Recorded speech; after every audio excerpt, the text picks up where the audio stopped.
Welcome inside the vault on a Thursday. It's the 25th of September. I'm Bobby Trossett. This is Sarah Ellison, and today's live stream is brought to you by our friends at Primary Residential Mortgage. We're just a few days away from randomly deciding who wins our $100 gift certificate, to Baltimore's team store. That's courtesy of PRMI. That's courtesy of Fanatics. So you can click on the link to get a head start. We'll tell you more about the giveaway in just a bit. But to get a head start, click on that link that's included as a pinned comment right now in the live chat. There's also more information in the show notes. Partner, we got a lot to get to today. Spoiler alert, if you've heard that one before, of course, we're jam-packed. We'll see how long we give you on this Thursday. We will have a Chiefs guest coming up tomorrow, give our predictions for week 4 and whatnot. Bottom line, Sarah, Arrowhead, Sunday, 4:25. One of these two teams going to go on to 1-3 entering week 5. And there's some statistics, historically speaking, that we're going to get to, the significance of that. As far as today is concerned, though, there's a debate that's been had and being had on the national level in terms of whether John Harbaugh has reached his ceiling with this current group, the way that it's constructed in Baltimore, whether or not that's the case. We will discuss. Fans are also urging Eric DeCosta, Ravens general manager, to go after a specific player in the form of a trade. There's several signings that took place yesterday as it relates to the practice squad, but I think what's attached to that, Sarah, is some ominous signs that point toward Nnamdi Madubuike not being available anytime soon. We'll have quick hits as well. It's great to see you today, and if you guys could on the way in, please like the video, subscribe, hit that notification bell. Thank you guys for showing up today. Partner, it's great to see you.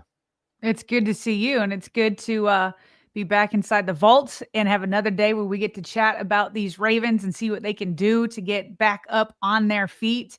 But Bobby, yeah, we had a bit of a conversation earlier on Monday about that game, coaching, all those types of things. And I think like the heat just keeps getting turned up notch by notch on John Harbaugh, because the way they lose continues to have a pattern. And whether it's, blowing a lead or whether it's just not playing your best in the biggest moment. So what happened on First Take yesterday was a healthy debate, as you said, about whether or not John Harbaugh has reached the ceiling with this group of guys. And it was one of those debates where there were like a few people on each side. And it started off because Chris Canty on his show insinuated that John Harbaugh has reached the ceiling. So Stephen A. Smith, Mad Dog, a few other guys all debated whether or not he's actually reached it. So let's listen in. We'll react on the other side. Chris Canty thinks the Ravens may have reached their limit with John Harbaugh. It's the 16th game where they've lost after having a lead of a touchdown or more in the second half since 2020. It's an embarrassment. What that stat tells me is no lead is safe with the Baltimore Ravens. And how is that not a reflection on John Harbaugh? Let me be clear about this aspect of it. I'm not saying that John Harbaugh is not a good coach. I think he's one of the finest coaches in the NFL. I do question whether or not this group of men can get to where they want to go with John Harbaugh leading them. He deserves our respect, but that loss Monday night, which I was in attendance for, looks like a typical Baltimore Ravens playoff loss. Lamar Jackson gets sacked a lot, key pivotal turnovers, defensive lapses. That's how they lose. As players, sometimes we got to acknowledge that this conversation is being had about John Harbaugh because of us. A drop pass in the playoffs, fumbles in the playoffs. John Harbaugh ain't have nothing to do with losing the ball in Buffalo. But I will not have a conversation about John Harbaugh reaching his ceiling with the Baltimore Ravens, and they're going to make the playoffs this year again. Trust me when I say that.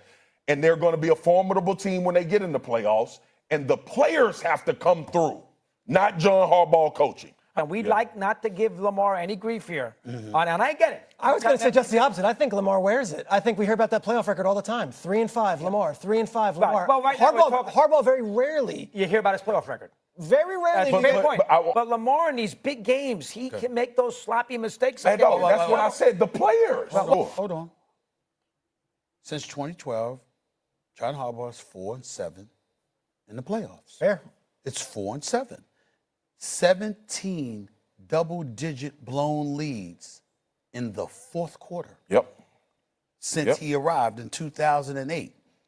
And then you have the greatness of a Lamar Jackson. When we talk about Mike Tomlin and we talk about how the Pittsburgh Steelers haven't won a playoff game since 2016, we also know that Ben Roethlisberger stayed 2 years longer than he should have. We also know that the Steelers have struggled to find a quarterback and find his successor for years and years and years.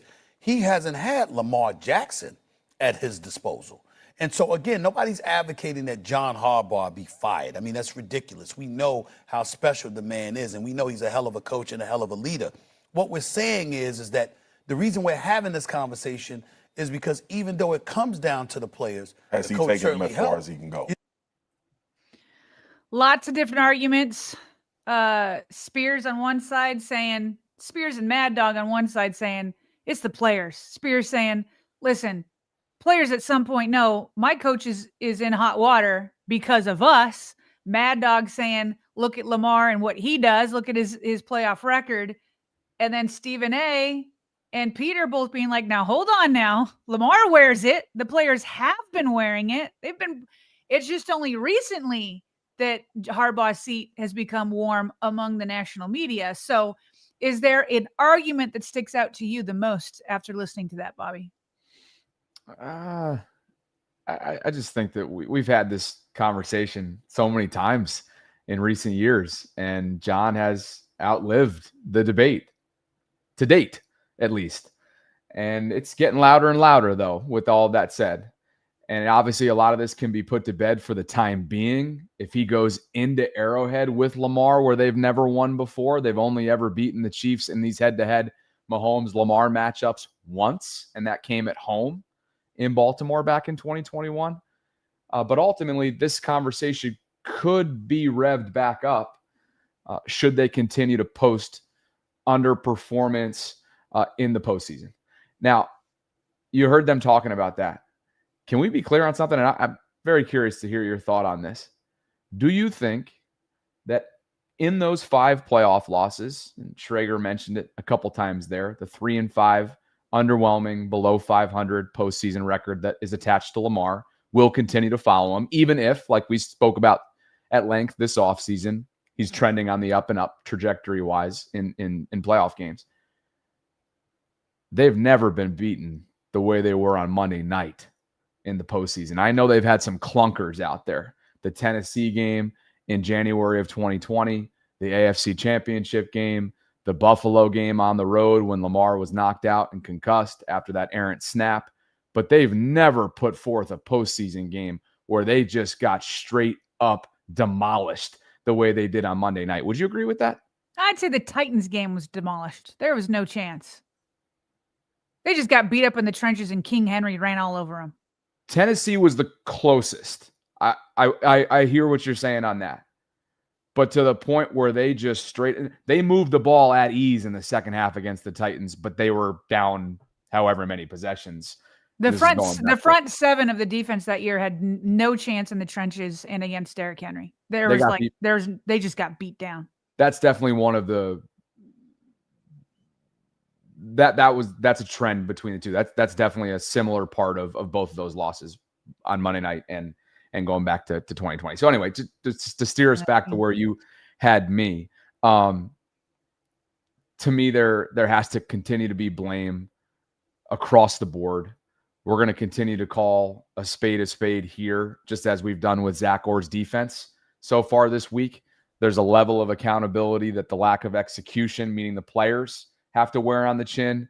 And then there's a level of accountability when it comes to the head coach. And quite frankly, that number that Stephen A. threw out there, 4-7 since the Super Bowl run in the postseason, just is not good enough.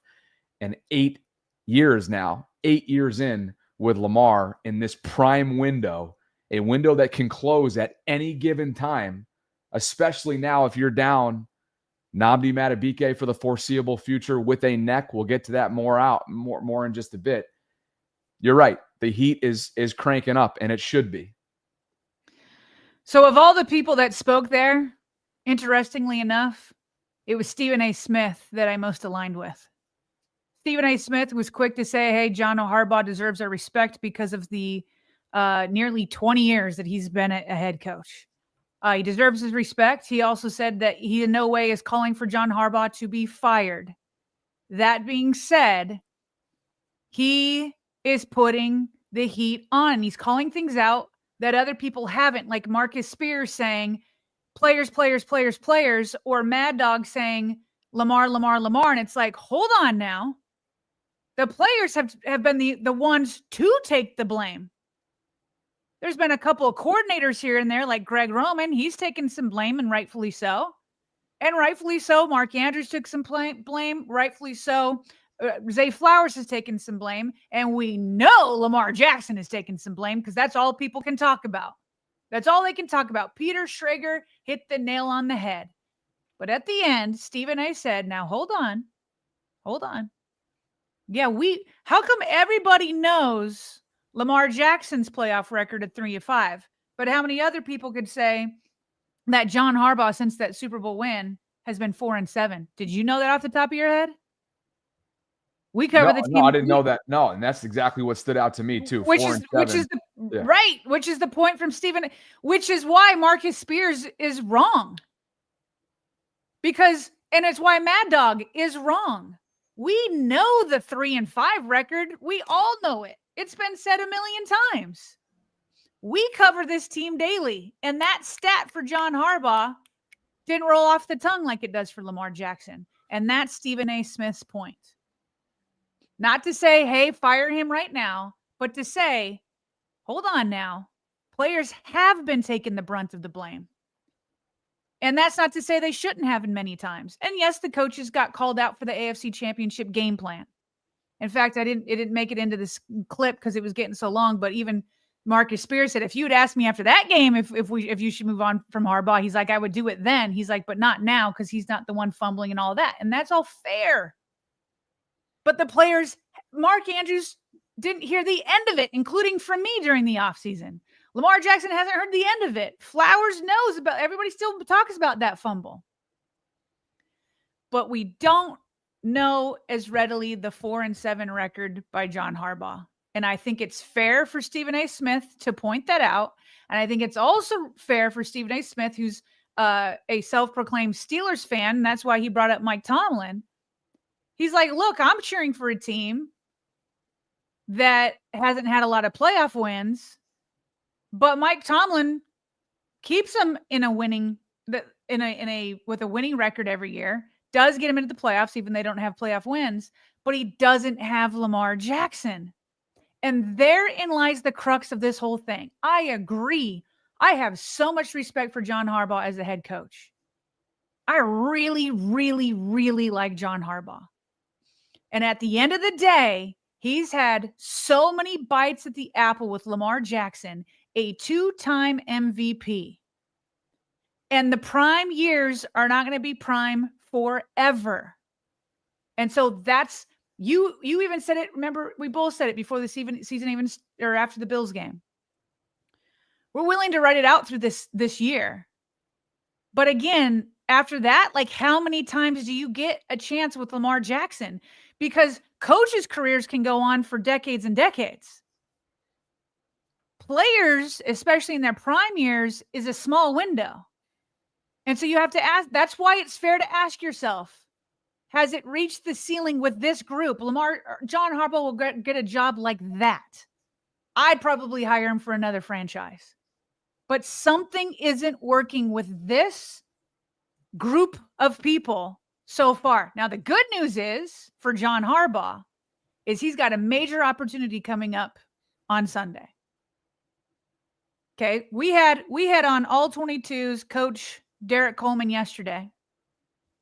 He was very clear that he felt like the Ravens coaches were out-prepared by the Lions coaches. You've got Andy Reid, Steve Spagnuolo, and everybody else coming in town who has so much respect for them in what they've done, and rightfully so. If John Harbaugh can come back and take these punches to the gut and come back and say, hey, I out-prepared Andy Reid, I out-prepared and out-coached his coordinators, then, I mean, it's just a prime opportunity to right the ship. Because we all know John Harbaugh isn't getting fired before the week 4 game. He probably isn't getting fired before the end of this year. And again, we're not calling for that. So he's got a prime opportunity to say, you know what? I've got Andy Reid coming up. Let me show you what I can do as a coach after my team just took a massive gut punch in front of the entire nation in prime time on Monday night, and let me out-coach Reid and get myself back up. That's the opportunity. Can he do it? Yeah, it's a perfect segue. They have not risen to the challenge. They have not overcome the Kansas City Chiefs.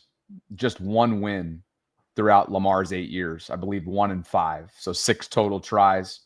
I already referenced that lone win. You got to go back to September of 2021. And quite frankly, Sarah, when you think about the AFC elites right now, 2 of which the Ravens will have seen by the end of this upcoming weekend, Lamar and the Ravens have really struggled against the Buffaloes, the Kansas Cities. And while Pittsburgh obviously is far from elite right now, up until last year, Lamar specifically and the Ravens as a team had really struggled since 2018 in their head-to-heads with them. It hasn't been good enough, but the opportunity that now, to your point, is ahead of them is a big one. And look, nobody's shying away from acknowledging how big Sunday is. Derrick Henry did exactly that during his press conference. We'll get to that in just a bit. But Andy Reid, who, of course, a mentor to John Harbaugh for years during their time together in Philadelphia, had this to say about the defense that I'd have to think behind closed doors, Sarah, he likes his chances against this Ravens defense based on what they put on film Monday night.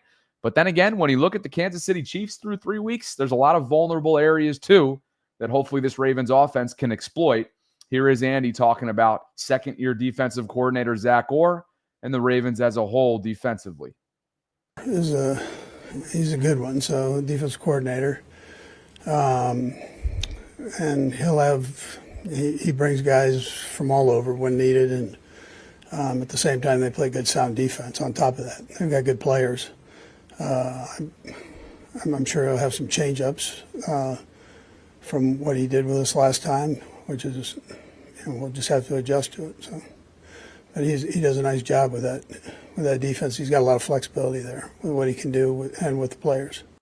You already know that got some run in the Twitter sphere because I think everybody's running hot still from Monday night. But Sarah, let's just kind of look at this objectively from a sense that, well, what is he referring to last time? Ravens played them really well defensively week 1 last time in the start of 2024, which of course was, quite frankly, they played them well defensively back-to-back games. If you go back to the AFC Championship game, this was a defense, Sarah, that did enough to win the game, not only in that AFC Championship game, but week 1 last year.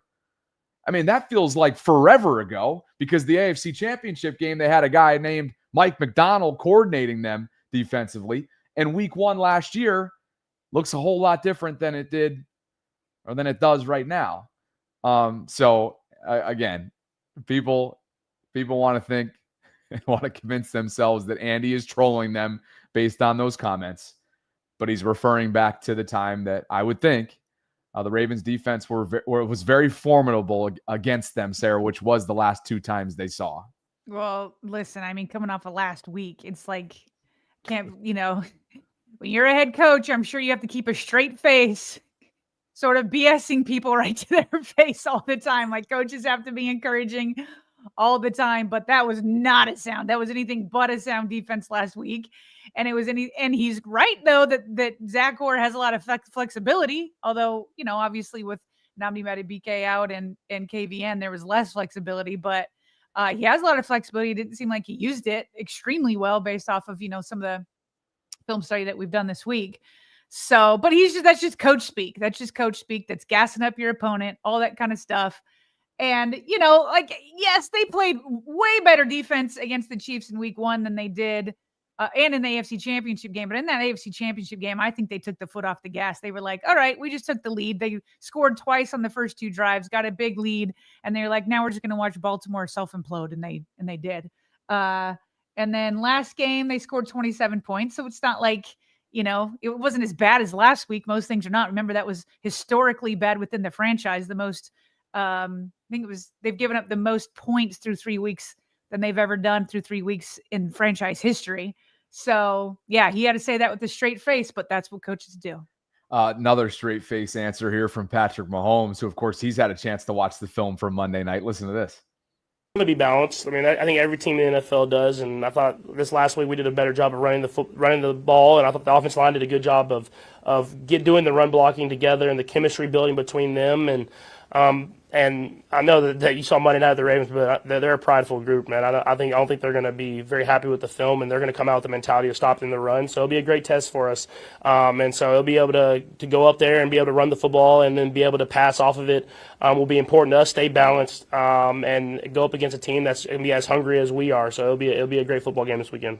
Yeah, I can't imagine it was a fun study at all, Sarah, assuming that the film session and sessions have already taken place since Monday night went down against the Lions. It's a quick, short week, obviously, when you play Monday night and then you go on the road. They'll probably leave on Saturday for this trip to Kansas City. And look, desperation, I think, is a word that comes to mind going into this weekend, Sarah, in Kansas City, because take a look at the statistic compiled and shared here by Get Up and their ESPN research team. Since 1970, that's when the AFL and NFL merged, teams to start 1-3. Okay, just 11% of those teams that have started 1-3 went on to make the playoffs. And if you're looking at the sample size for the audio only folks, that's 43 of 386 total teams that started 1-3 went on to make the postseason. Obviously, the Ravens last year, Sarah, stared 1-2 in the face. They stared 0-2 in the face for starters, and then went on to rip off, 12 wins, win the division, and a playoff game, and then obviously bounced in the divisional round, as we know. But there's going to be some desperation, I would think, on full display come Sunday in Kansas City. The overall series history, for those of you who are interested in this statistic, the Chiefs lead a number of different sides of things here. Regular season all time, they leave 8 wins to 4 losses against the Ravens. Since 2008, of course, when John Harbaugh took over, the Chiefs lead that season series 5-3. They lead in Baltimore 5-2. And of course, we know what's happened in the last couple times out, both in week 1 last year and then the AFC Championship a couple years ago. So quite a statistic when you really soak that up. Well, going back to this stat right here, the 11%. Okay, so obviously either the Chiefs or the Ravens will be staring that percentage in the eye come Monday morning. One of them is only going to have about an 11% chance to make the playoffs. So you're both 1-2. And who would have thought? Who would have thought before the season, when the Ravens and Chiefs met, that one of the two after playing each other was going to be 1-3? I mean, I don't know that anybody was predicting that. Knowing that they have the exact same record, knowing it's a pretty big must win. I mean, a true must win is like you're knocked out of the playoffs, right? That's a true must win. This is pretty close to a must win given that stat right there. Who do you feel like needs it more?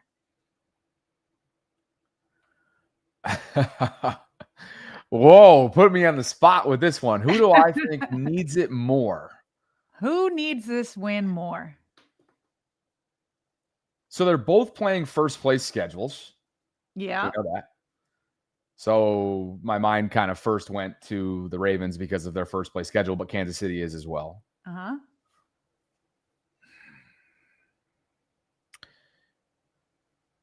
I'll go with the Ravens because of the psychological impact. I think how far a win could go come Sunday, given who the opponent is and given what they have over the next 2 weeks leading into the bye. and knowing how banged up they are, I'll go the Ravens. Not in love with that, but I'll go with the Ravens. I mean, obviously, with them both being 1-2, it's a tough choice. That's why the question's asked. But yeah, I think it's hands down the Ravens. I think you nailed some of the reasons, like the psychological thing. Like, again, the Ravens have lost 2 playoff teams, Bills and Lions, and now they have a 3rd playoff team. Are they going to lose to the 3rd playoff caliber team? And then they're going to have the Rams coming up. Texans not off to a hot start, but the Ravens are so beat down right now. And for the Chiefs, by the way, they're getting healthier. Like their guys are coming back. We'll talk about it later. I don't think Nnamdi Madubuike is coming back. So the Chiefs have reinforcements coming. The Ravens don't see, KVN could come back. But like the Ravens are in a hole, man. And the way they just lost, all that kind of stuff, people jumping off the bandwagon left and right for sure. I mean, if the Ravens lose this, I think they're going to lose a good portion of the fan base for like the majority of the regular season, unless they have like a miraculous turnaround after that. The Chiefs have a championship pedigree. The Chiefs have a history of being able to like always come back and make things happen again. So I think for sure the Ravens need it more. Take a look at where these two teams stack up, statistically speaking, rankings-wise, around the league through 3 weeks. We'll start with the Chiefs, offensively speaking, and that's where, Sarah, they've had a lot of drag, if you will. And like you said, they're banged up. No Rashee Rice. We'll see if Xavier Worthy can go. It looks like he is trending towards being able to go, and he gave them fits with all of his speed and the way they use him. In week 1 last year, they're 17th overall offensively as a unit.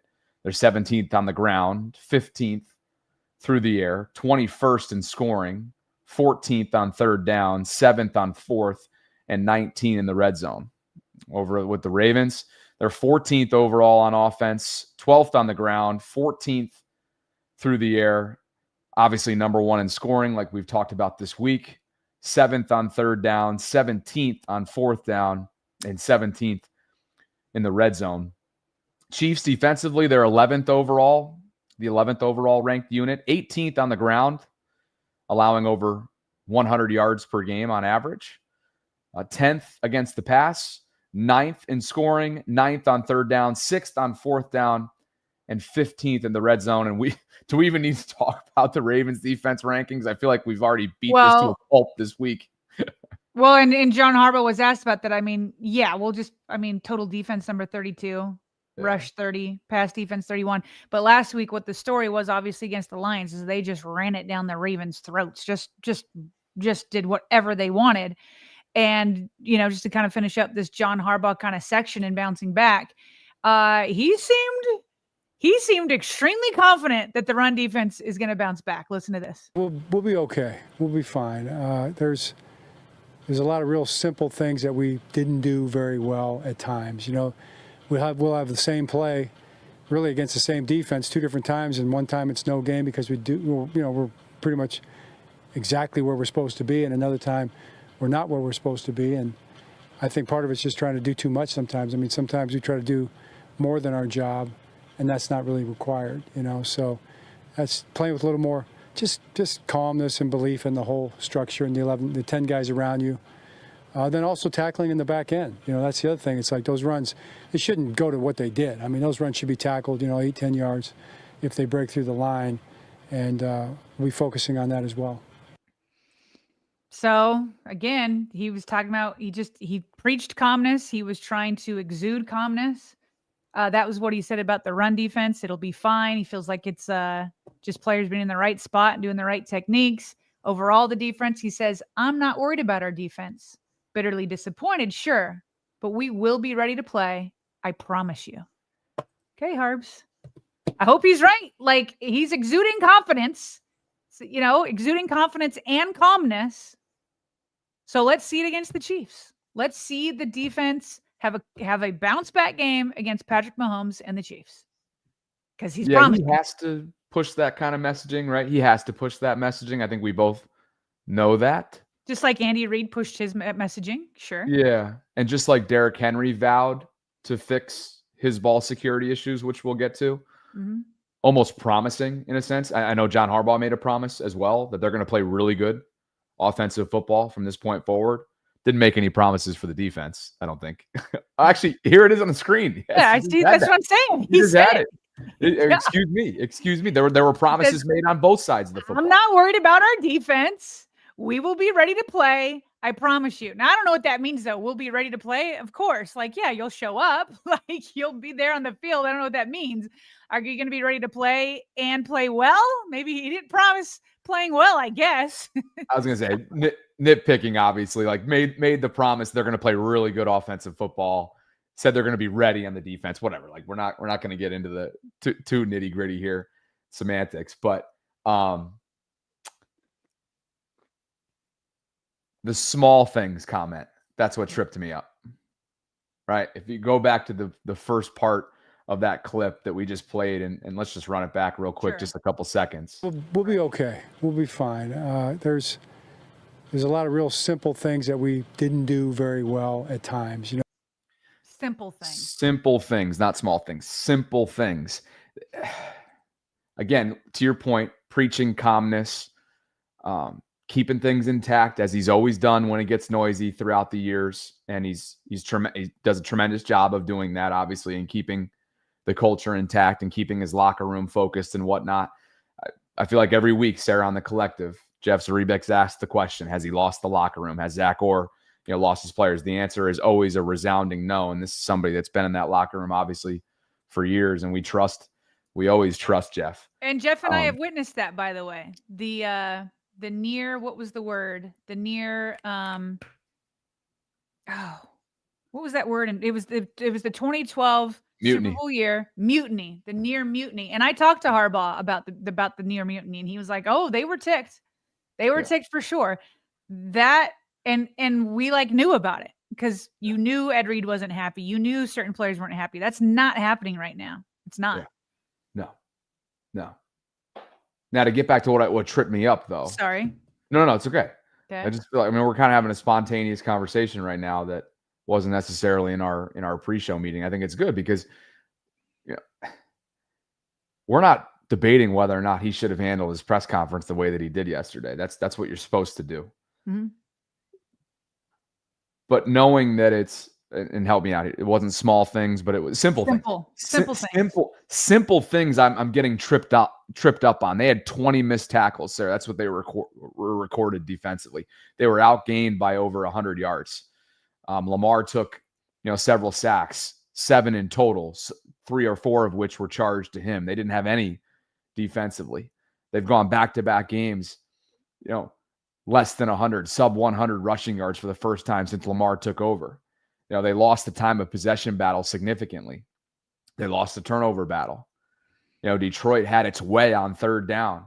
Detroit had its way on 4th down where they were perfect. They had a 50% conversion percentage on 3rd down. So it's like, I get it. I respect the way that you handle it, but I don't buy it. I can't buy it right now. I think it would be naive to buy that they're going to be fine, right? That he's not worried about it. Right. There's worries in that building right now, and decisions were made yesterday. We'll get to the signings that suggest that those worries had to be handled immediately from a defensive perspective. Yeah, so I think that brings us to the end of Harbaugh and his presser. I've got some stuff on Lamar's pressers and a little bit of Derrick Henry. Do you want to do super chats and a read first? Yeah, for sure. Thanks. Okay. Thanks to Primary Residential Mortgage for the continued support, sponsoring our program. And just a few days from now, we will randomly give out the $100 giveaway that's coming up. And I'll tell you about that in just a bit, how you can enter. But what are we, a week or two into this big news? The Fed finally cut rates. Woo. What does that mean for you might ask? I know. Lower Fed rates can create new opportunities in home buying. Obviously, timing is everything. And right now, a primary residential mortgage loan officer can break down exactly how this move could impact your buying power, your mortgage options, and most importantly, your path to home ownership. So don't wait. Reach out to Primary today and find out what this Fed rate cut could mean for your next move. And you see the link that can be found in the show notes on how you can get that process started right now. We have a brand new landing page on Primary Residential Mortgage's website, which we have linked in a couple different places. You can contact them easily by filling out this form right here. You can enter the giveaway on their Instagram page, which I'll have up on the screen in just a bit. There we are, all tricked out with the graphics, direct links to our social platforms. And again, the link to apply now, super simple, Primary Residential Mortgage. Take advantage of those rate cuts. What are we, a week or two into it, Sarah? It was cut on September 17th, so about 1 week, a little over a week. Cut by 0.25%. Potentially the economy going and cause for celebration. That's right. House buying, that helps with house buying, that helps with restructuring, maybe current mortgages that you have, all that kind of stuff. It's always nice to get those interest rates down. And it's always nice to, I think, based on a lot of the feedback that we get from you guys out there, when giveaways are in play, and they are right now. Few more days, the September giveaway goes down. As you can see right here, I think I just saw 40 entries so far. It's not that many when you think about the chances of potentially winning $100 and a gift card to Fanatics. That's Baltimore's team store with a ton of gear options, by the way. There are a ton of gear options between jerseys and other merch options for you. So how you enter in, you ask? Pretty simple. Go to the link that we have pinned right now in our live chat. There's also a direct link at the top of the show notes, or you can just go to Instagram and type in PRMI Mid-Atlantic, which is what you see up on the screen. Their first post is how you enter. Comment on it with the hashtag Vault. Let them know what your dream home looks like. You can follow them at PRMI Mid-Atlantic and subscribe to the Vault if you don't already. If you want to go above and beyond on top of that, just scan the QR code. That'll allow you to fill out a quick Google form so that if you win, they can contact you. Thanks to Primary Residential Mortgage. Thanks to all of you for already entering in if you have. And thanks to the close to 3,000 concurrents that we have joining us on this Thursday. Darren Alexander has become our latest channel member. Appreciate you, Darren, as always, for being here. And Sarah Douglas H. Brown Sr.'s here on this Thursday. Douglas H., she says, good afternoon, all, and hello to you, Sarah and Bobby. I don't want to jump on a national bandwagon, but I wonder, has he, meaning Harbaugh, lost it? Oof, remains to be seen, but it's continuing to be had, that conversation, which is why we spent over 30 minutes talking about it so far today. DHB Senior, on top of that, has gifted 5 channel memberships. Appreciate you, Douglas. JT401 says, O-line, D-line, 2 cheeks of the same butt. Hadn't heard that one before. Park Heights Profit, Sarah, with a $2.18 super chat. Park Heights does not want any more talk. He says, no talk, just action. Show us and the world who you are. Gabe $2.18. What is that signifying, PHP? I was going to say, I'm sure it's just going over our head, but if you could let us know, we'd appreciate it. Gabe C's Adventures writes, if you truly believe you're this close, then Saints, and mortgage the next 2 to 3 years. I think the players need to outdo the coaching. If you truly believe you're this close, then hashtag Saints it and mortgage the next 2 to 3 years. I think the players need to outdo. Oh, because Saints always mortgage their future. Aha. Thank you. He's using Wildlife Saints as a verb here. Sorry, go ahead, Sarah. Finish that. Just that he's using Saints as a verb. Ah, yes. Thank you. Yeah. What do they say down there? F the cap or something like that. Wildlife Wale, and I'll just pull this up quickly so that we can give a visual to his super chat.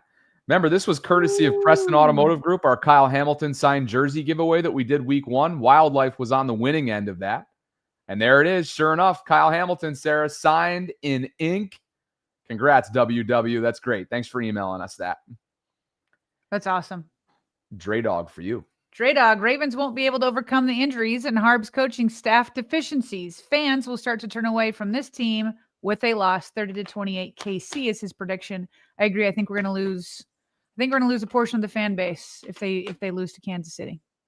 Nate Campbell writes, changes need to be made. Coaching matters in the NFL. When the Ravens lose badly or blow leads, it's a mentality / coaching / leadership issue.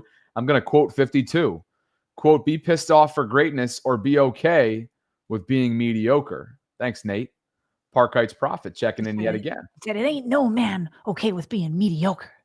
That's my Ray Lewis. Pissed off for greatness. Talk to him. PHP is back with a $10 super chat saying fans checking out after week 4 didn't live through Kamar Aiken at wide receiver 1, Jimmy Clausen is QB1, or Frank Walker is CB2. This is nothing. I refuse to quit until it's over. Grow up, Peter Pan. Count Chocula. Captain Hard writes, John said something last year. Nothing changed. Said something similar maybe, or the same thing is what he wrote. Richard said, thank you for that, Bobby. Those are my sentiments. I don't remember what it was that I said. You were talking about at the end of the Harbaugh section. So I remember that's when it came in, but what were you saying? What was your final thoughts? Oh, simple things. I got tripped up by simple things. Like it just doesn't sit well. Like, really? That's it? The simple things? If it was so simple, fix it in the middle of the game. Yeah, it's like 20 missed tackles. While I guess that's a technique / discipline thing, it just doesn't feel like 20. 20.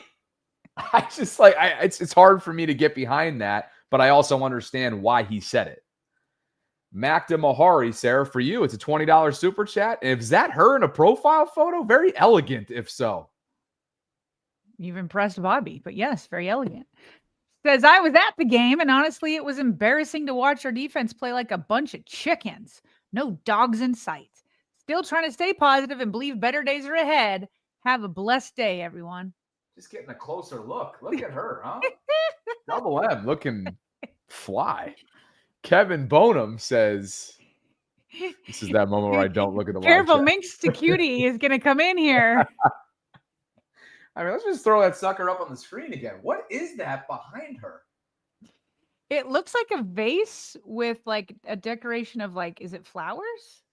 How about the black dress? Or not flowers, feathers. Let's keep it moving here. Kevin Bonham writes, no mutiny because the alpha dog has been suppressed.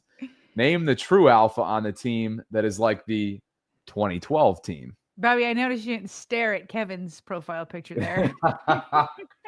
Kevin, let's give you a little bit of love. He's got the TV on in the background. He's looking like a bad boy. He's got the scruff rolling, looking clean, maybe a Sunday football game action, living room in the background type of backdrop. Appreciate you, Kevin. And it looks like we got some New Zealand currency from I See Ya Playa, Sarah. He says, morning, Bobby, Sarah, and Voltron's purple heart emoji. I'm still mad. Right after his purple heart emoji. I'm still mad. We will see Jay Higgins over Booty Cannon. Oh, Teddy catching a major stray here. I think that was like not a stray. That was like direct, put him in the line of fire. Booty Cannon. I can't with Booty Cannon. Oh, man. He says, I hope so. Blessed day. He finishes it off with have a blessed day. Oh, that's good. He's so all over the place with his heart emoji, and then he's mad, and then Booty Cannon, then have a blessed day. Right. Is he? Are you a rugby player? Now that we're on the profile photo side, he likes rugby and stole one. Yeah, it looks like he's got like a New Zealand national type jersey on or something along those lines, or maybe it's. I'm gonna forget that name. Is it rugby? Anyway. Yeah, no, that's a hard one to forget. Thank you guys for being with us on this Thursday. We are gearing up, of course, for week 4 of this NFL season, which begins tonight, Thursday Night Football. We're glad you're here. Real quick, though, Buchanan as a rookie playing in these first 3 games, I'm cutting him some slack. I'm not adopting that name. I just thought it was funny. Just want to be clear. Oh, yeah. That goes without saying. He beat out Trenton. He beat out Trenton Simpson, and maybe that's not saying much. I don't know, but he's drinking from the higher hose right now. Oh, that goes without saying. I'm with you. I know you want to clarify, but that goes without saying. I mean, he's He beat out Trenton fair and square. Yeah. And had a heck of a game, by the way, against the Browns. Now, yes, it's the Browns offense. We don't know where they rank or where they'll end up ranking. I'm sure it'll be bottom of the barrel, a couple months from now when it's all said and done. But yeah, he deserves a little bit of grace. And I guess that's what's difficult about Monday night when you evaluate this defensive performance, because he wasn't the only rookie playing significant snaps. They had three rookies playing significant snaps. Yeah. And Mike Green had a moment or two. He also had some really rough moments with Penei Sewell. Most rookies would going up against Penei Sewell. Teddy had some rough moments. Malachi Starks probably wants a couple plays back for sure. If you want to find hope in the defense, it's that these rookies, learn on the fly at like a great pace, right? Like those rookies can only go up, I would think. Yeah, you'd hope so. And Richard brings us to the end of Super Chats just for now. We'll get back to some more installments in between topics. He writes, I've said for a long time, trenches affect everyone's play. Wide receivers don't have time to get deep, and defensive backs need to cover all day. The trenches are more important, or in this case, greater than everything. I think that's such an astute point there from Richard, which is why you build your team from the inside and out, right? Gabe sees adventures. Okay, I lied. One more, Sarah, and this one's a follow-up for you, and then we'll get back to the content. I get the booty cannon again. Booty cannon. I like Teddy Buchanan, friend of the show. He's been here. Phenomenal guy. Buchanan or Booty Cannon needs to live on in the Super Chat banner longer. Trenton must be hit. Yeah, and I was going to say, let's be clear, too, because we've had Teddy on, like you said, in the offseason. Yeah. And the same thing on my personal channel when people start doing la la la la la la la. Like, we're just reading them as they come in, have a little bit of fun. It's never anything personal, of course. Not personal, just cleverness. It's kind of like when the Hobo Gita went down. Like, I was like, obviously love you. It was just so clever and funny. And that one with the booty nuke, I don't know what's going on.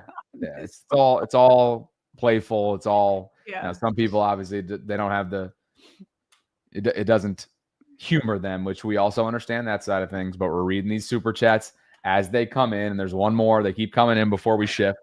He says, even if we win this game, the fan base will still be miserable, Adam Legend says. Feels like we're 0-3 and picking top 5 in the draft. Buck up, Buttercup.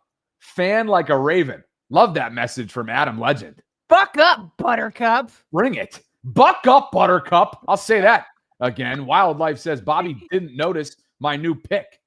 What new pick? Oh, your his new profile pic? What the? Are you? It looks like he's snorkeling. Scuba diving inside? Yeah. That's a snorkel, isn't it? What's that man doing? I don't know, but the super chat's got me rolling today. People are funny today. Because, Bobby, when you're miserable, that's what I do. I just laugh. Why is WW scuba diving inside, or is he underwater? Why are you assuming he's inside? That looks like the sun right behind him. Does it? Yeah. Interesting. He looks like he's in the ocean with the sun overhead. Wow. I guess that's kind of a cool shot if that's the case. Anyway, thanks, WW. And one more before we get back to the content. Gabe says, players do what I can't. All jokes. Hashtag Saints it. Yeah, that's well said, right? Players do what I can't. That's well said. Okay. Let's finish the ball content. Yes. Lamar Jackson at pressers yesterday. As John Harbaugh was kind of staying the course, so was Lamar Jackson. So he first was asked about the point that we have been making, which is that it's insane that the Ravens are number 1 in scoring offense, scoring 37 points per game, and yet they're 1-2. Also, the fact that he has 9 touchdowns to 0 interceptions. All other quarterbacks that started out with those stats through the first 3 weeks had an undefeated record, not just a winning record, but an undefeated 3-0. Lamar Jackson did not. So, of course, Lamar's asked, hey, what do you make of the fact that you guys lead the league in points, but you're only 1-2? You know what Lamar says? He says, put more points on the board. He's like, all I can worry about is what we do. That's all we can do. He's like, I just got to look at myself in the mirror. So That's the perfect mentality, the team mentality, is you got to look at yourself and say, what can I do better? It's honestly insane if anybody but Lamar says that, though. If you said it, which you never would, or a fan said it, or national media said it, and they're like, hey, put it on Lamar's shoulders, he's got to score more, we'd all be like, who the are you? Like, to ask more of Lamar Jackson than the leading 37 points per game. But for Lamar to say it, it just once again gives you insight into who he is and the type of team player he is, because he's not going to point fingers. And he said, fine, I'll just put up more points. That's what we got to do to win. Whatever it takes to, whatever I got to do to win, I want to do it. Yeah, and we know we acknowledge that. Most do at this point, including the opponent, Sarah. And I enjoy every single week checking in on the opponent in terms of how they're preparing for going up against this guy. Defensive end George Karlaftis, one of those this week of the Kansas City Chiefs. He was paid and paid handsomely this offseason. Here he is talking about the challenge. On 11, I can tell you that. We got so much respect for the dude. Not just him, but their whole offense. Really, their whole team. I mean, they're tough. They do stuff the right way. Lamar specifically is so athletic, but he's such an accurate quarterback. I don't think he gets enough respect for that. He really can do it all. I've talked about this before. He's one of those elite quarterbacks that really can do it all. I mean, he's MVP and all this stuff. So definitely a lot of respect for him. It's going to take everything we got to stop him. All right, so George Karlaftis, well said there, of course. And now the Chiefs, Sarah. Lions DC did the same thing. It's true, but I would prefer that you underestimate him a little bit. Kelvin Shepard, very complimentary of Lamar. And then what did he go and do? Put together a heck of a complimentary plan to attack them defensively. And his players executed the task at hand. And now Kansas City going to try and watch that tape, maybe emulate some of it. Well, Derek Coleman told us not everybody's going to be able to do that or attempt to do that and contain Lamar that way. And that brings us to how he addressed questions, Sarah, in terms of like he had to talk about a couple years ago after the AFC Championship game. Did you feel like there were more opportunities to run? He was sacked 7 times. We know that. He was charged for 3 or 4 of those. I can't remember the number off the top of my head. I think it was but you 4. transcribed his answer right here. Yeah, he said, no. He said, no, I didn't look at the film and think I should have run more. Or I don't think I was holding onto the ball. He said, if anything, I was trying to let the routes develop. They did a great job with the pass rush and their stunts. We just got to execute better next time. So, Bobby, ESPN's Dan Orlovsky saw Lamar Jackson's reply. And Dan, after looking at the film, was like, here was his reply. So, number 1, Lamar did not have chances to take off more.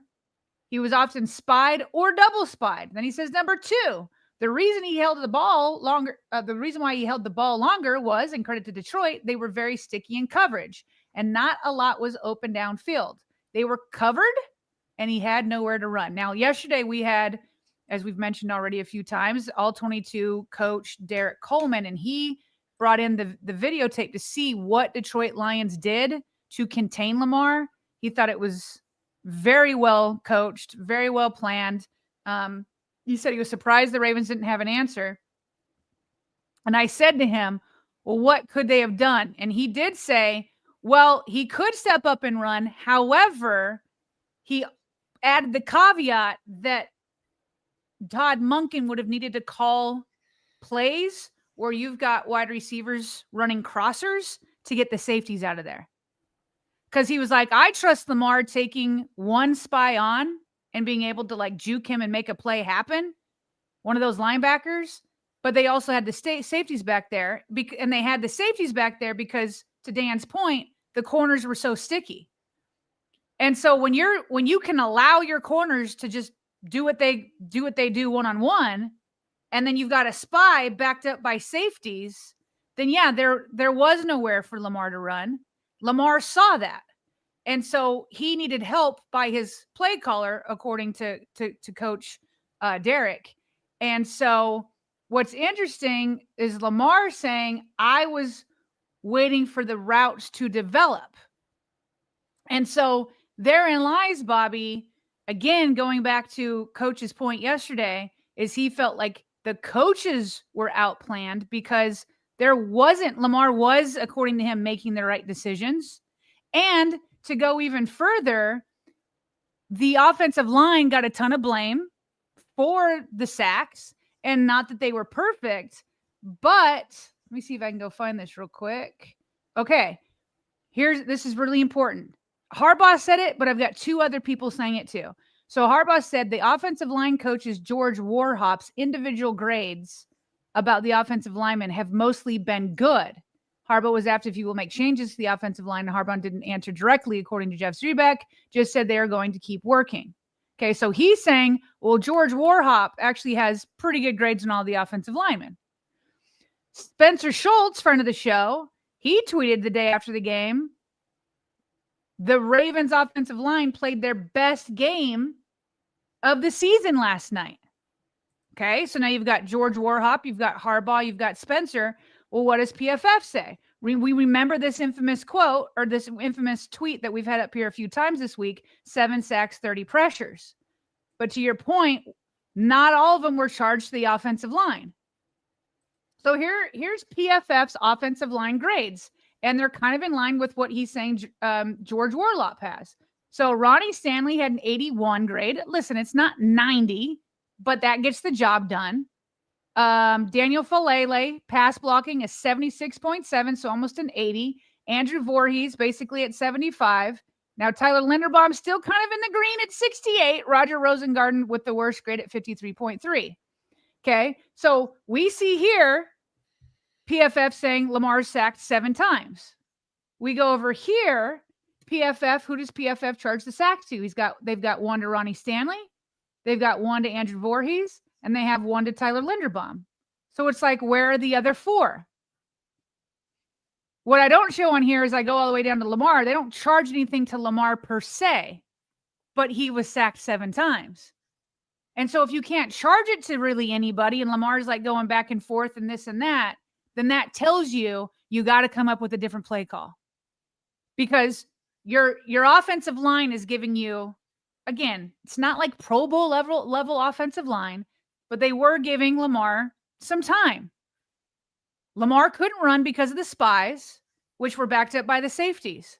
So it's the play caller that's got to be like, okay, how can I help this group out? Either it's got to be faster passes, faster timed routes, or these crossers, like we said, so that we can allow Lamar to run. So with Lamar saying, no, when I watched the film and I didn't see opportunities to take off, he's not throwing anybody under the bus, but he's saying I had to wait for them to develop and there was nowhere for me to run. So that tells me you got to come up with better plays for your team. If you go back to, remember, Coach Coleman yesterday talked about how they had to find answers after that Miami Thursday night game several years ago when they just got zero blitzed into the moon. Mm-hmm.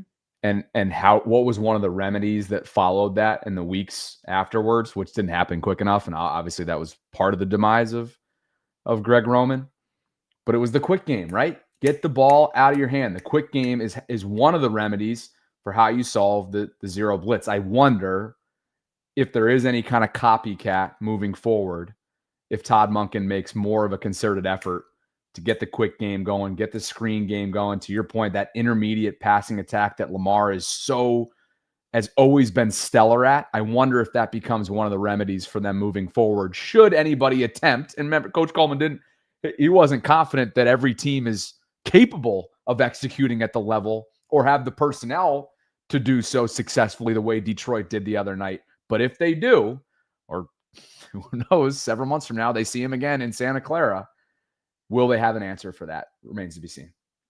Meanwhile, Derrick Henry did speak again about his fumbles. Here he is in the locker room, courtesy of Ravens Productions. Pissed off, mad at myself. I'm my worst critic, so, I don't try to harp on it too much. I talk to my family, the people that, I get advice from, my teammates, lean on them, but at the same time, it's a problem that got to get fixed. So, I'm working on it. I'm working as hard as I can, to, let this issue be resolved. And, it's tough right now, just the consecutive weeks, back to back, which is crazy. That's why y'all saw me in the distraught, because I was just like, can't believe this happened for a third time. But just got to go back to work and, push forward, even though it's hard. can't nobody fix it but yourself. So, you know, I got to accept it like a man. Everything that comes with it, you know, I accept because it's my responsibility to take care of the ball for this organization. Maybe it's just something God want to put me through, and you know, maybe just testing my faith right now, and just got to keep believing and keep working. Like I told my family the other day, you know, those tables turn, and you know, this ain't turn my way, but when they do, I'll be ready. It's just tough because, like, you know, the situation that, you know, is how it's happening. You know, they got Buffalo and Cleveland, by the grace of God, we recovered that, but it was early in the game. And then, you know, that one happened late in the game, and, you know, critical situation. So just a situation that is happening, and it's just like, I feel like I'm letting my teammates down, which I don't want to do. And, you know, everybody knows it's not happening on purpose, but it's a problem that got to get fixed. And I'm going to go out there and work every day to make sure that the problem is resolved. But Yeah. So obviously, you know, Derrick Henry's right up there with Lamar Jackson in terms of taking accountability and only pointing the finger at himself. You know, he's saying, you know, maybe it's something God wants me to go through. Told his family the other day that the tables will turn, and when they turn back my way, I'll be ready. And Bobby, the reason why I'm not like too concerned is we can kind of see in this picture. This was like, it's not like one of those fumbles where it was just like, you know, slips out of his hand. He's like doing something dumb. On this one, Hutchinson came out from behind him, and Hutchinson made a great play. And it stinks. I'm chalking it up to a cluster of fumbles all at once because he had the same amount over 2 years that he's had in these first 3 games. That's often what happens. And so, you know, Derrick, even after like a 200, almost 300 yard game, Derrick's not a loud talker. He doesn't like get in your face, whether he's down or up. I will just say, though, it's coming off a little bit, especially the way he was on the sideline, and it almost looked like he was crying. You know what I mean? I do hope, I hope this is just him because he doesn't get too high when he's like having a 250-yard game or the game you just had. It comes across as it's in his head, but I'm hoping it's just the way he talks and that the confidence is still there because he is still King Henry. And I honestly do. I've got no problem. I honestly think he's going to bounce back. I thought he handled that like a pro, which is why I clipped it together so long. I know it was dragging on, but like every aspect of that 5+ minute, which wasn't what the clip was, but when you go back and look at what it was on YouTube with that scrum yesterday, every piece of that, every second of it, Derrick handled it like a pro. He addressed things head on. He showed why he is who he is. And so I'm with you. And I go back to what we discussed earlier this week with our whole gauging confidence levels when it comes to what has to change, what might change, and what can't change. At the top of our confidence level list is Derrick Henry's ball security. That's what we're most confident that will change, and that has to change. And he knows that. And he clearly is losing sleep over this. To your point, hopefully not to the detriment of himself and this overall offense. But I just don't know why we would make it anything more than it already is. And it's up to him to correct it. And I'm sure they'll continue to force feed him because he's the king and he deserves it. And he deserves to work himself out of what hopefully is just an outlier and a blip in the radar happening early in the season. You'd much rather have it now than when it counts and when everything counts, but when it matters more coming up a few months from now. So we've got Nnamdi Madubuike updates along with the entire defensive line, along with some calls from fans to Eric DaCosta at the position. But before we do that, should we catch up on Super Chats? We shall. And we left off with Gabe C's adventures. So we picked things up with Sean Carter, last week's ticket winner. And Sean writes, if we lose this weekend, it's going to be hard to keep even the Harbaugh faithful on board. Arrowhead has never been kind to us, and our boys will have their hands full. Flock Nation, let's lock in. Wildlife Wale, Sarah. Says, I free dive for a living. Oh. No way. How does one make a living out of that? Now educate me. Definitely curious. Richard says, Bojita needs to be merch. I rep that every game. Good to know. Carly, are you watching out there? MM McBee, 1986. Sorry about that. Go ahead. I spoke right over you. He says, the Lions had 2 rookie linemen. Buchanan, come on. Oh, it's going to catch some steam. You watch. People want a shirt now. Kobe Pruitt, what's up, KB? This is the first game the Ravens are going up against a stout defense top to bottom. The offense probably won't score 40 or even 30. Are we confident or in the defense can keep Mahomes under 24? Time to show up or time to go? KB, don't forget, though, they're looking pretty susceptible to a solid running game because they're 18th right now. They're giving up and allowing 114 yards on average on the ground so far. So, but am I confident they can keep Patrick and company under 24? No, I'm not. I'm not confident actually in that. Even without Rashee Rice and even with an aging and slower version of Travis Kelce and without really a deep passing game. Sarah, as I've started to kind of sink my teeth into this game, which we will do more, of course, tomorrow, they virtually have no vertical passing game. But Worthy should be back, right? I was just going to say they've been without Xavier Worthy. So, and he's trending, as we'll get to in our next topic, he's trending towards being available. So I'm not going to get lost in the sauce, if you will, of looking at the statistics or their rankings or where they're at. You got to it's almost Ravens-Steelers-esque, Sarah, where you throw all of that out going into a game like this, knowing the history, knowing who they're getting back, and knowing the Ravens' struggles against this Kansas City Chiefs team. Thanks, KB. David Lindsay, Sarah's checking in today. Says, U.S. Army vet watching from Savannah, Georgia. Thank you for your service. Says, the Dean P's bend, don't break influence is evident in Zio's game calling. I really don't think Zio is ready to be DC. Harbaugh won't admit he was wrong in promoting him by replacing him. It is like they play so far back from the beginning of the game. They're just like nothing is going to get over our heads. Okay, cool, but they're gashing you through the ground, which could be worse. David, thanks, and I'll echo Sarah's sentiments as well. Thank you for your service. Thank you for your super chat today. Salute to you. Salute to everybody inside this vault today. Over 3,500 concurrents at the moment. Thanks to Primary Residential Mortgage for the continued support. Guys, we'd love for you to enter in to this month's giveaway. It's a $100 Fanatics gift card to Baltimore's team store. You can visit the show notes, also the link in the pinned comment to learn more.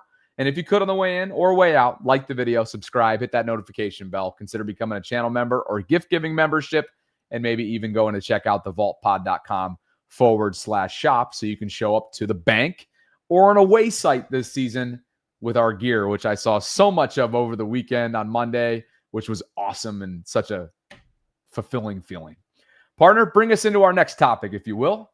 Bobby, the Ravens defensive line is not looking very healthy right now.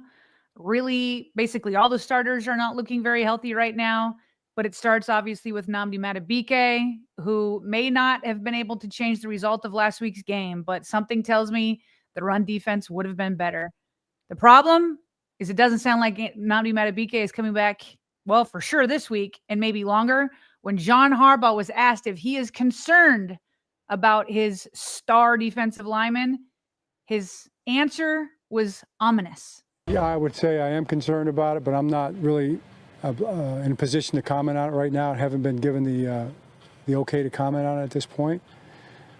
So he's not going to play this week, I can tell you that. And we're going to have to see going forward when they know what they need to know. John, we noticed there were two deep. But that doesn't sound good. I mean, he's not cleared by presumably doctors to talk about it.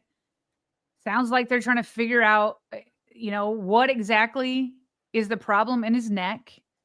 When you hear the head coach saying, I am concerned, and you know that it has something to do with the neck, you don't want to get too far ahead of yourself, but I just remember kind of like a similar sentiment with Zach Orr when he had issues that were kind of found. And so I don't know. It makes all of our minds start wondering. And sometimes you just expect the worst. It's like, okay, well, doesn't sound like he's coming back this season. Although they didn't put him on IR, Bobby. They didn't put him on IR yet. Maybe they will on Saturday when they got to make activations and all that kind of stuff. So, actually Saturday would be the day for them to do it heading into the game. We'll see if they do that. But it's not only looking like an IR situation, but it could be a season-long IR situation. And of course, then your mind is wondering, is it more than that because of the way he's talking? And so we don't know. You can't get too far down with the speculation, but this is a massive loss. And it's so heartbreaking because Nnamdi just got paid last year, by the way. So that's also difficult. But it's heartbreaking for him because I'm sure nobody is more upset about not being available than Nnamdi Madubuike himself. And on top of how this sounds, right, whether it's the signs or the commentary from John Harbaugh as you played for us, whether it's that or this, right, with some of the messaging or the moves made, let's call it, it just leads to more ominous signs that something is going on here and perhaps a decision has to be made. So 2 acquisitions yesterday to the practice squad, Sarah. One, veteran defensive tackle, Taven Bryan, who was a former first-round pick in 2018 by Jacksonville, spent his last couple of years with the Indianapolis Colts. He gets added into the mix here, as Mike Garafolo noted, knowing that Nnamdi is dealing with his neck. And then Josh Tupou, who spent time with Baltimore last year. He's a nose tackle. And then on top of this, as you get to attendance, and we'll have the injury report in just a bit, it was a glorified walkthrough, is what the team noted. The entire starting defensive front was not available, and we have designations for each one of them in just a bit. So right now, as we speak, before Thursday, before Friday's practice and injury reports to follow, just John Jenkins, Aeneas Peebles, Brent Urban, who was a game day practice squad activation on Monday, CJ Okoye, Josh Tupou, and Taven Bryan. The last 2 of those, of course, just the guys that I just mentioned who were added to the practice squad, are your only healthy defensive linemen right now. And 4 of those names that I just mentioned, as Jameson noted on X, are practice squad members. Here are those designations that I referenced. Travis Jones, Sarah, was not available late in the 4th quarter Monday night. He's dealing with a knee, did not practice in that walkthrough. Isaiah Likely, of course, potentially trending towards playing with that foot, but we're talking defense right now. So just in the spirit of that, Nnamdi Madubuike with the neck, he was a DNP. KVN continues to have that lingering hamstring, set him back. He was a DNP, as was Broderick Washington. The non-defensive players, Ronnie, Ricard, Likely, all DNPs aside from Likely's limited status on Wednesday, Sarah. But since we're talking defense, again, just kind of leads to the ominous signs that we're talking about. So we should mention that this injury report was an estimation because it was a walkthrough. John Harbaugh was asked about the other defensive linemen outside of Nnamdi Madubuike, and he did express some confidence that they'd be back. He said they're all kind of dealing with, the normal nicks and knacks of injuries that everybody deals with throughout the season. And so that tells me, because they only signed one guy, that, these guys, I'll just say this. We'll check injury reports. I'd be surprised if some of these guys didn't return today. So we'll have to keep an eye on that. So there is some hope for the other guys. But at the end of the day, Bobby, this signing right here of Taven Bryan, helpful depth, but this isn't going to replace Nnamdi Madubuike. This isn't going to transform the Ravens defensive line. This isn't the savior to the run defense or getting more pressure on quarterbacks. Bryan was released before the season from the Cincinnati Bengals. Like, there are a couple of defensive laughingstocks across the league right now. Bengals are one of them. The Cowboys are one of them. And right now, the Ravens are one of them. And so if you can't make the team, he was competing with BJ Hill, backup BJ Hill at left defensive tackle for Cincinnati. If you don't make the roster there, that's not the best sign in the world. And so again, they needed to make moves. They needed more people, and this guy is experienced. So, he'll do something, but it's not the answer, which is why you start to see people like Spencer Schultz make pleas and calls to Eric DeCosta. So here's Spenny. Here's how he looks at it. especially when you're looking at a rush defense that is one of the worst in the league right now. Spenny says on Twitter yesterday, it's okay to overpay once. It's okay to overpay for the guy he wants is Quinnen Williams over at the New York Jets, who was actually just signed to a major deal. I think it was last year. He says it's okay. You don't have to win the value of every single trade for a decade. Sometimes you got to pay the price to have the necessities. Give yourself a shot. Ravens don't possibly have a shot at truly contending. Bobby, this defense for sure is not a Super Bowl caliber defense. Not even close. This might be one and done type defense in the wild card. We are all staring reality in the eye. This defense is not going to contend. And there's no way when other defenses get better that Lamar Jackson, the offense, can continue to put up 40 burgers. That's just not that's not a realistic plan for Eric DeCosta and company to go into the playoffs. So he says, I'm sure the front office will make moves. They did with Brian. They've made this defensive moves more years than they haven't mid-season, but they might need to actually unload picks to get the nucleus back intact. The last time, Bobby, that happened where he really moved a substantial pick, I think was for Roquan Smith in the middle of the season where he gave up a second-round pick. So we'll see. I mean, it would be tough. I mean, the Jets, is Quinnen Williams even available? The Jets would have to eat $35.3 million to move him. So it's like, okay, it's one thing for Eric DeCosta to do that. But like, if I'm the Jets GM, I'm like, no, thank you. I'm not giving up this guy and eating $35.3 million in dead money. Some other options out there that I've heard people talk about, Jeffrey Simmons over at the Titans. The last several years, he's been pretty consistent at being at about a 90 PFF grade. It's pretty nice to be in the 90s with those grades. So some people calling for him. Dexter Lawrence, another one over the Giants. Last year, he had 76 tackles, 10 tackles for loss, 5.5 sacks, and one forced fumble. So there's guys that people are talking about that would be nice to have. But A, it always takes two to tango. Is Eric DeCosta willing to pay? Because then you're paying. Now just think about it. Any of these guys, now you're paying huge money because you're already paying Nnamdi Madubuike. So now you got a lot of money tied up at the defensive tackle position. Then again, if Nnamdi is able to come back, either late this year or next year or beyond, who knows? We don't know at this point. But then you'd have two stud defensive tackles. So I hear what Spenny's saying, and I'm here for it. I just have my doubts that would happen knowing how much you're already paying at that position. Yeah, if you take the player out, right, just this scenario from Spencer, you appreciate the sentiment. Yes. Like who knows how realistic or unrealistic a Quinnen Williams is.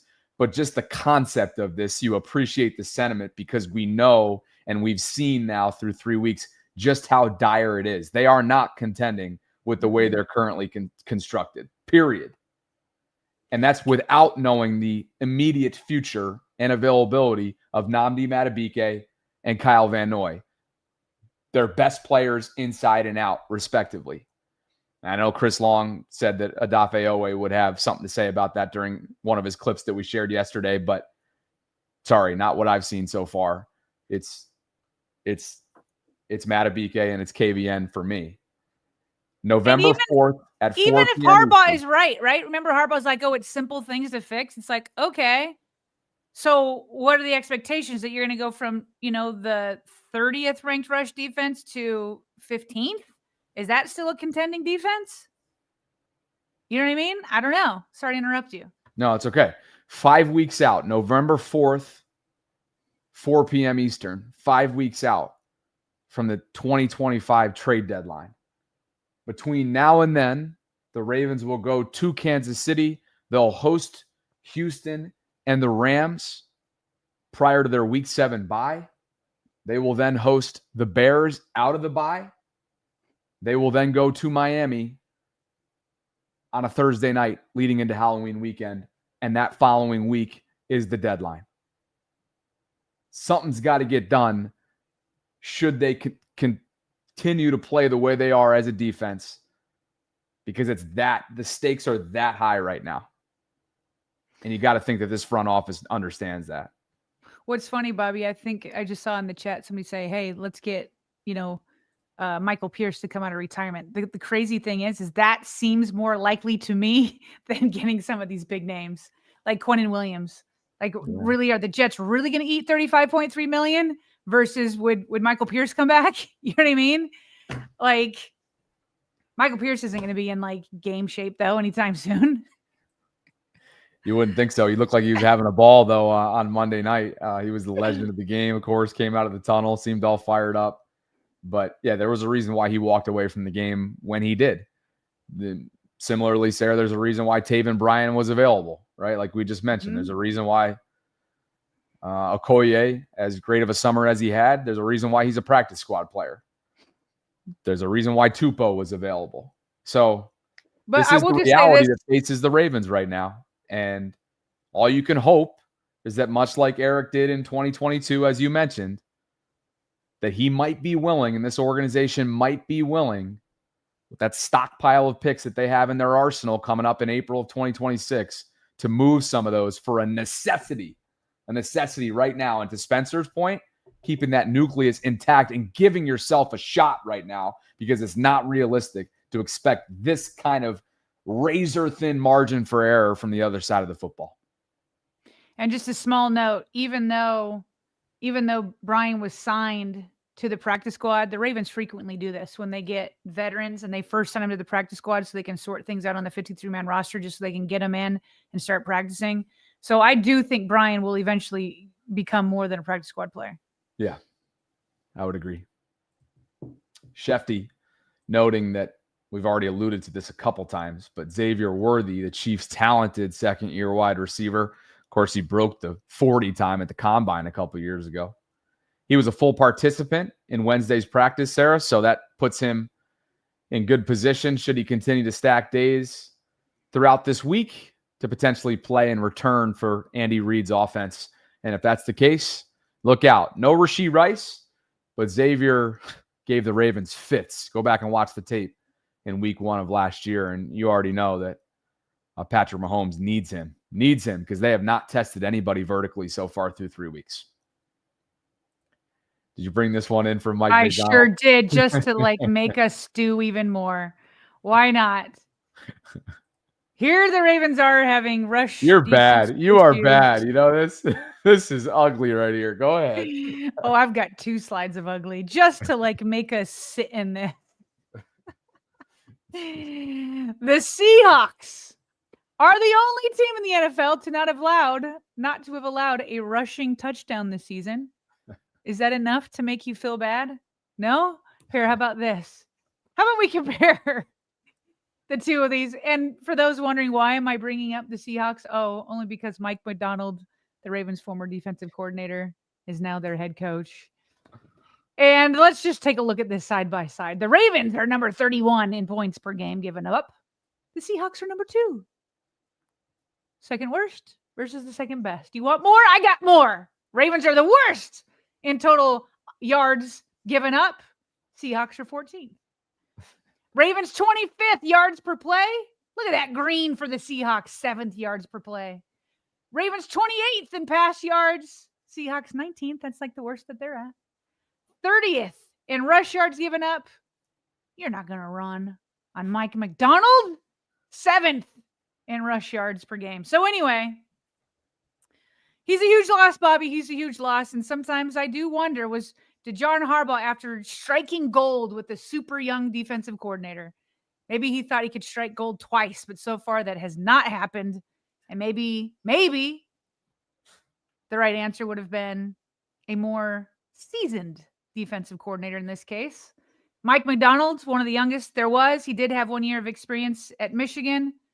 But Harbaugh went twice in a row with young and up-and-coming coaches. One absolutely took off from the minute he took over. One obviously struggling. Not from the minute. Okay. How about from the first? How about the second quarter of the first season that he took over? The second quarter of the season. I just wanted to be thorough. Okay. I didn't say the first second. I said the first minute. Just being thorough up in here. Because you're already hurting people, okay? I remember Rex Ryan being like, they made the wrong decision going with this hot shot defensive coordinator because I think he was sticking up for Wink, right? Upset that they moved on from Wink and went to Mike. And then all Mike did was after a couple of weeks, he just like, took off. Listen, you're already hurting people. Second year. Look, we're just looking at things, is all, Bobby. I just thought that I would look out for everybody that you're hurting right now. You're throwing daggers and you're twisting it right now. So I just thought I would help with a little bit of love for our live chat at the moment. But yeah, you're right. It makes us feel so much better that it took him 4 weeks to settle in. The sentiment is felt. The point stands. Mike Mack is off to a great start in Seattle. And happy for Sam Darnold, to be honest with you. I mean, I know it's on the opposite side of the ball, but the fact that he has really resurrected his career, not just last year in Minnesota, but is off to a great start for the Seahawks is a fun story. And Ravens won't see them unless it's in Santa Clara, but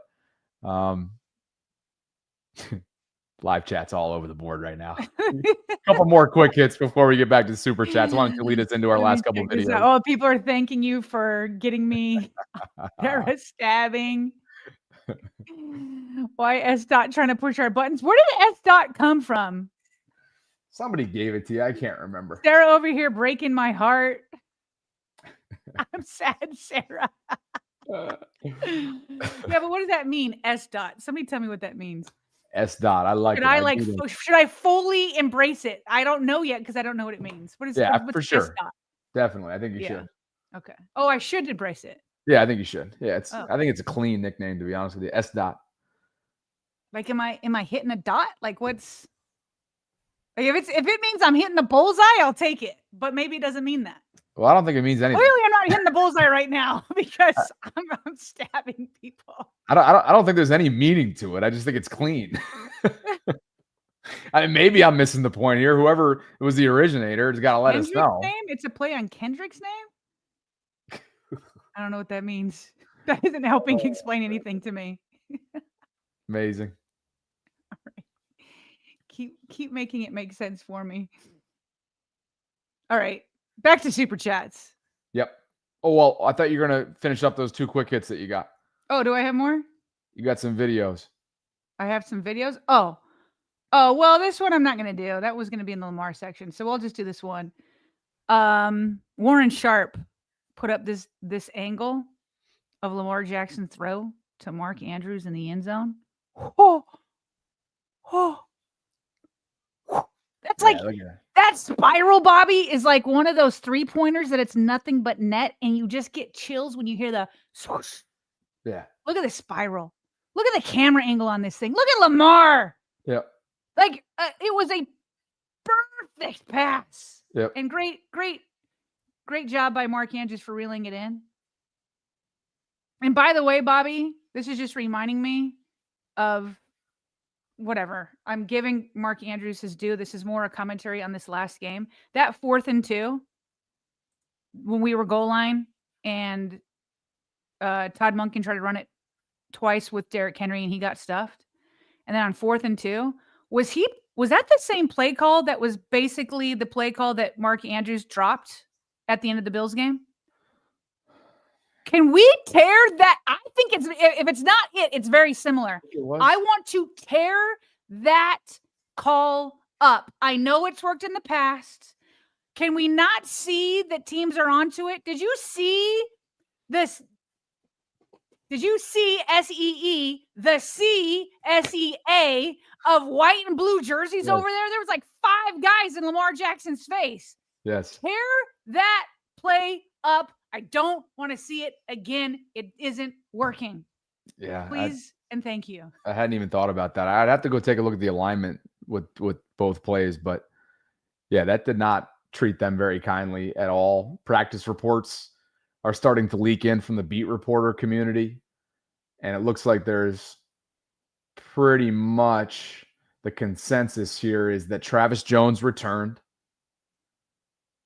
Kyle Van Noy did not, but he was running around on a side field. That means that Ricard, Ronnie, Nnamdi, and Broderick are absent for the media portion viewing of today. That's Thursday's practice. Say it again. Who are the people that are missing? So Travis Jones, who popped up with the knee yesterday, is He's back. Okay, great news. Big Trav is back. KVN running on a side field. Okay, working his way back. Missed Not yesterday. going to be with a ready for hamstring. Kansas City, though. Missed his first game, of course, with the hamstring. Okay. Roderick Washington, not seen with an ankle. We need that big body. Ronnie Stanley, not seen with an ankle. That'd be a problem with Chris Jones coming up. Oh. Nnamdi Madubuike, of course, not seen with the neck. Pat Ricard, not seen with the calf. Is Ronnie an ankle? Ronnie is an ankle. Is it the same ankle? Well, I don't know. Bruh. I'll have to ask. Yeah, I don't know. So it's positive in the sense that the double team essentially necessity that is Travis Jones is back. But Ronnie's nowhere to be found. Roderick and Madubuike nowhere to be found. Ricard continues to be nowhere to be found.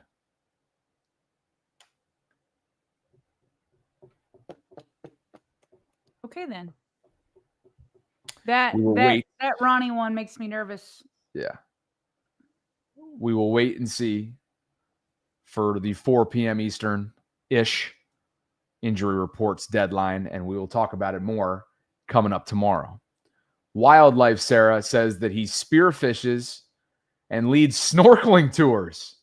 Shout out to Savannah Ravens flock. Miss you guys. That's cool. Yeah. He spearfishes and leads snorkeling tours. I want to go on a snorkeling tour in Savannah, Georgia. Very cool. Nice, Wildlife. Danny G, Sarah, for you. Says Lot G profile pick for the W for the win. Now we should really look in at this profile pick. We will get better, he says. Check that out. Very cool. Oh, yeah. PHP is in there. Eric, where's Eric Hill today? I wonder if he's fighting fires today. There he is. He Eric has Hill's a small in there. bucket hat on. Take a look. Yeah. Very cool. That's awesome. Thanks, Danny. You guys are running deep, man. I love that. Absolutely love that. Let's see. From Danny, we go to David. David Herrera says, I remember telling Bobby in August that I didn't trust Zach Orr. He yelled at me, said I didn't know what I was talking about. LOL. I forgive you, Bobby. What? What's funny is I don't think I've ever actually heard you say, you don't know what you're talking about. But maybe you just gave that sentiment. I was going to say, maybe I made him feel that way. David, you got to clip that for me. Maybe I went on one of my personal channel rants. You never know.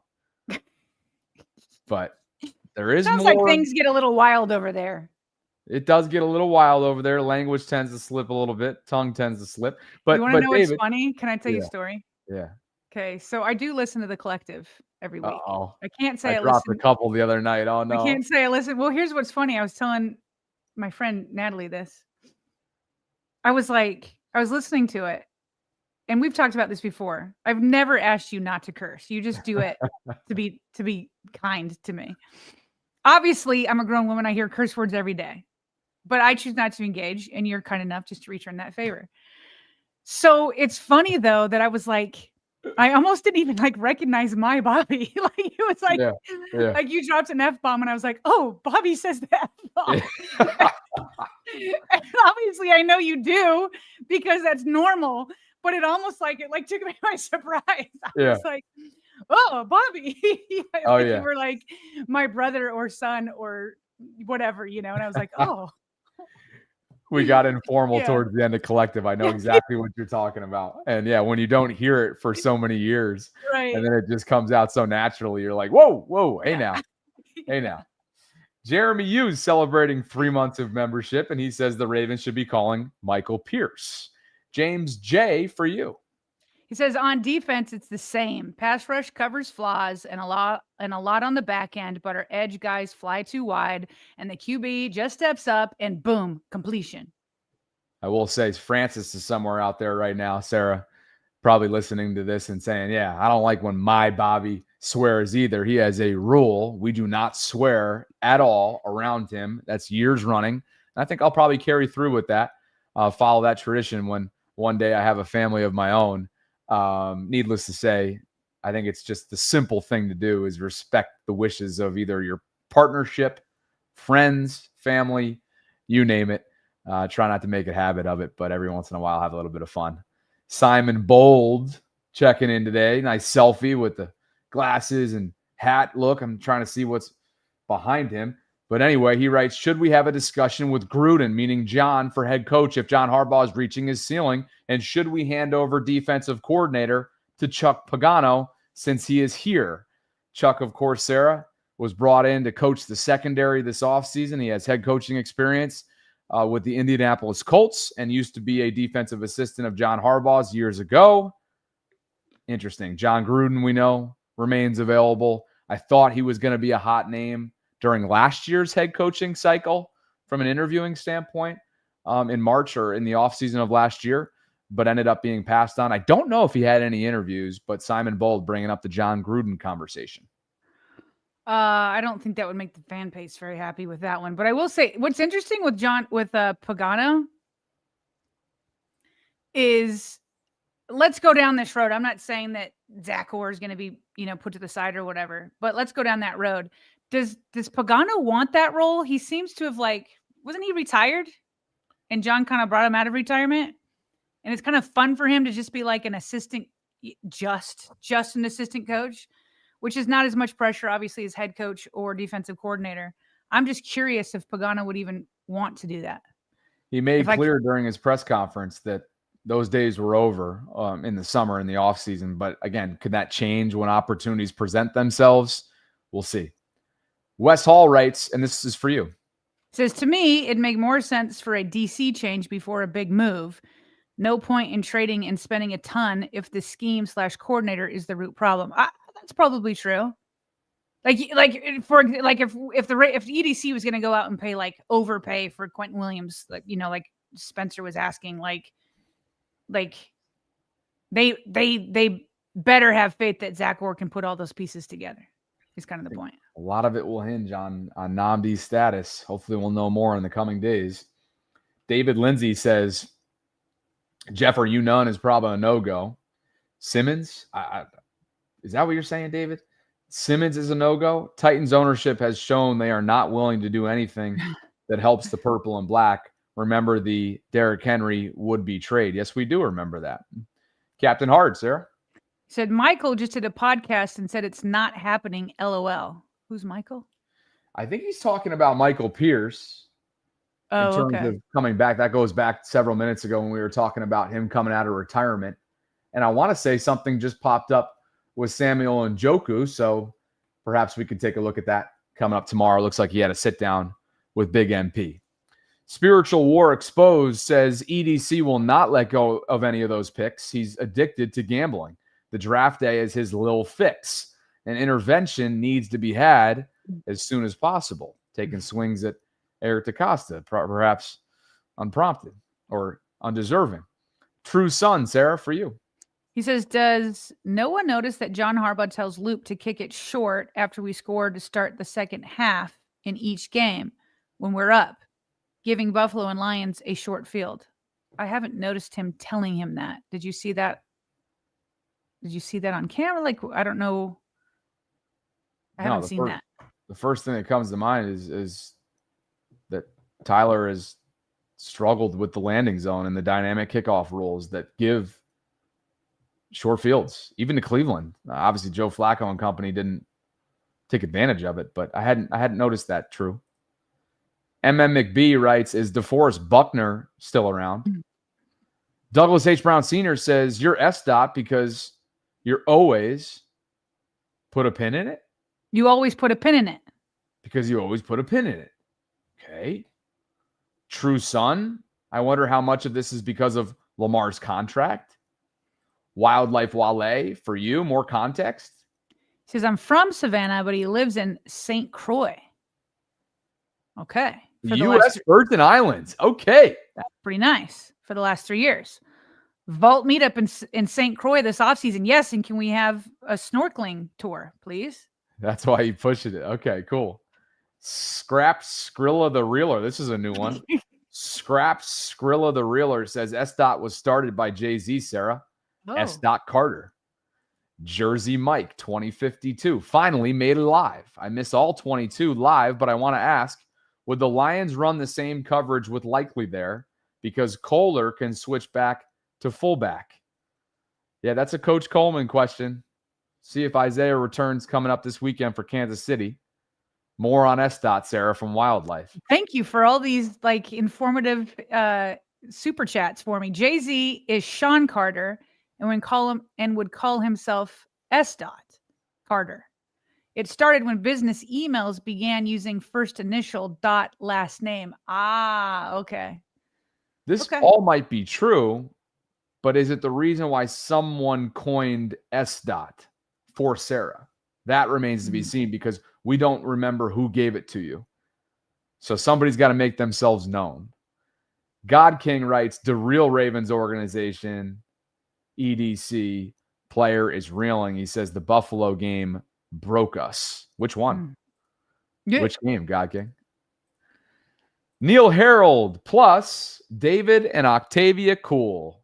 And of course, the Cool family just welcomed a new child into the world, I think, within the last month or so, if memory serves. So, David, hopefully you and your missus doing great. Hopefully Octavia is doing great. And Neil Harold, thank you all for believing in what we're building. This is your episode shout out because of the support that you give us for being members of our Patreon community, patreon.com/RavensVault podcast. If you guys are interested in learning more, thank you guys. Q the God says, I got no swag. I beg to differ, Q. Why do you say that? I'll go toe-to-toe with your arse, matter of fact. All right.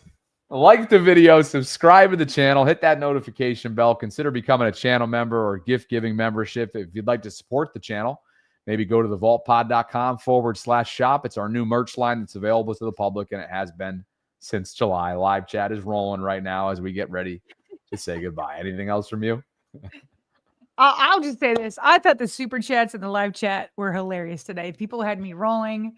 We are we were in the state of disbelief on Sunday, maybe a little bit of anger, all that kind of stuff. And now we found just laughing it all off. That's where we are today. We're laughing it all off. But if they lose, the cycle's going to repeat. If they win, we can have a breath. So that's where we're at today. Today, the chat came through, made me laugh a lot. You needed it. Loved it. We all needed it. Yeah. One more day before the weekend begins. Sarah and I will still trying to track down. Remember Danon Hughes, former Chiefs wide receiver? He's their radio analyst. We had him on before week 1 of last year. Trying to track him down over text. If you guys have any recommendations on Chiefs voices, Chiefs personalities, reporters that you'd like us to have on, email us at BaltimoreRavensVault@gmail.com, particularly if you have any direct ins or access to any of those people. But for now, we'll continue to work on who that guest might be for tomorrow. Sarah will be back at 12 noon, as always, to finish off this week. And, of course, it's a 4:25 kickoff. That's what we're working towards in Arrowhead, in Kansas City, coming up on Sunday. It's CBS A crew, Jim Nantz, Tony Romo, Tracy Wolfson. Should be a good one. We appreciate you guys for being with us. Thanks to Primary Residential Mortgage for supporting the program. Again, our $100 Fanatics Baltimore's team store gift card is up there for grabs. Just a few more days to enter yourself in to that random giveaway, which you can do by clicking on the link that's included in the show notes and also as a pinned comment in the live chat. Thanks, as always, to our audio-only folks. You guys have been with us from the jump, and we appreciate you. For Sarah Ellison, I'm Bobby Trossett signing off from this Thursday Ravens Lunch Hour live stream. Thank you for bringing all kinds of joy, humor, and everything else in between to our live chat. We'll catch up with you in well under 23 hours from right now. As always, 4 p.m. Eastern weekdays, we have our best of playlist video that drops every single day. Thanks to Brendan and his tremendous team on the editing side of things for continuing to do great work. For Sarah, I'm Bobby signing off. We'll catch up with you guys tomorrow, if not before. And as always, thanks for spending some time with us here inside the vault.